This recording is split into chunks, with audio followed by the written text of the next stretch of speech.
வணக்கம் மக்களே. இந்த வீடியோவில் நம்ம ஒரு சோகமான செய்தி தான் பார்க்க போகிறோம். குடிச்சிட்டு பிரச்சனை பண்ணிட்டேன், சசி அண்ணன் என் மேலே கோபமாக இருக்கார்.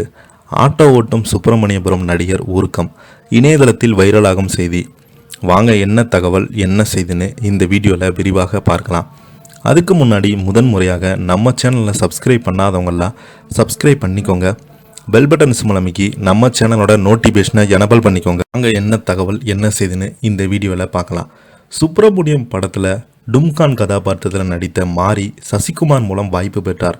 அவர் வாழ்க்கையில் கடந்து வந்த கஷ்டங்களை பற்றி இப்போது பேசியிருக்கிறார். அதை பற்றி விரிவாக பார்க்கலாம்.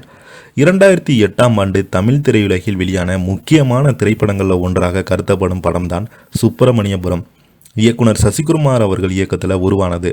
இந்த படம் திரையரங்குகளில் வெளியானதுமே ரசிகர்களிடையே ஒரு நல்ல வரவேற்பு பெற்றது.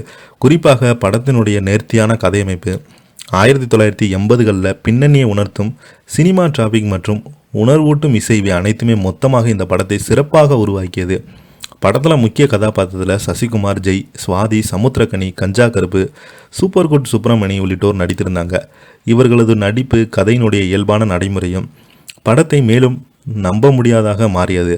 படத்திற்கு இசையமைத்தவர் ஜேம்ஸ் வசந்தன். வெளிவந்த ஒரு சராசரி படமாக இருந்தாலும் அதன் தரமான உருவாக்கம், யதார்த்தமான நடிப்பு, யதார்த்தமான கதை சொல்லல் சுப்பிரமணியபுரம் இன்றுவருமே ஒரு கல்ட் கிளாசிக் திரைப்படமாக கருதப்படுகிறது. தமிழ் சினிமாவில் ஒரு புதிய திசையை நோக்கி திருப்பி வைத்த படம் என்றால் சிறப்பையும் இது பெற்றுள்ளது. இந்த படத்தில் டும்கான் என்ற கதாபாத்திரத்தில் நடித்தவங்க தான் நடிகர் மாரிமுத்து. இந்த படத்தில் அவர் மைக் செட் கட்டுபவராக ஒரு முக்கியமான துணை படத்தில் நடித்திருந்தாங்க. அவரது நடிப்பு இன்று இடம்பெற்றுள்ள முக்கியமான வசனங்கள் ஒன்று, எனக்கு மட்டும் கால் நல்லா இருந்தால் உங்களை உட்கார வச்சு சோறு போடுவேன் என்பது இன்னும் ரசிகர் மனதில் நீங்காத ஒரு இடம் பிடித்திருக்குது.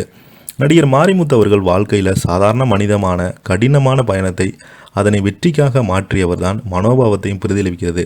ஒரு பேட்டியில் தம் தாய் மற்றும் தந்தை இருவருமே தனது சிறு வயதிலே உயிரிழந்து விட்டதாக, குடும்ப சூழ்நிலை தான் அவங்க கல்வியை 3ஆம் வகுப்பிலே நிறுத்த வேண்டிய நிலைக்கு தள்ளப்பட்டாங்க.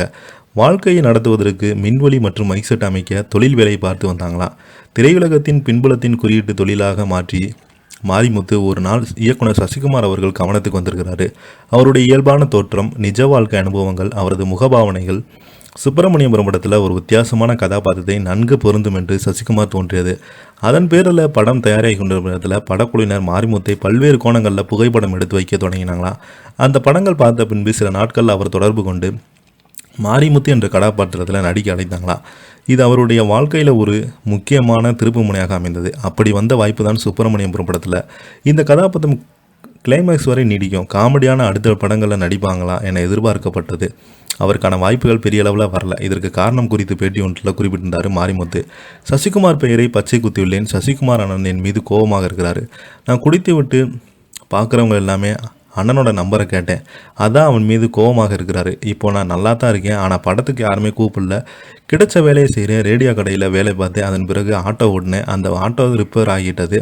அதனை சரி செய்ய பணமில்லை என்றேன்.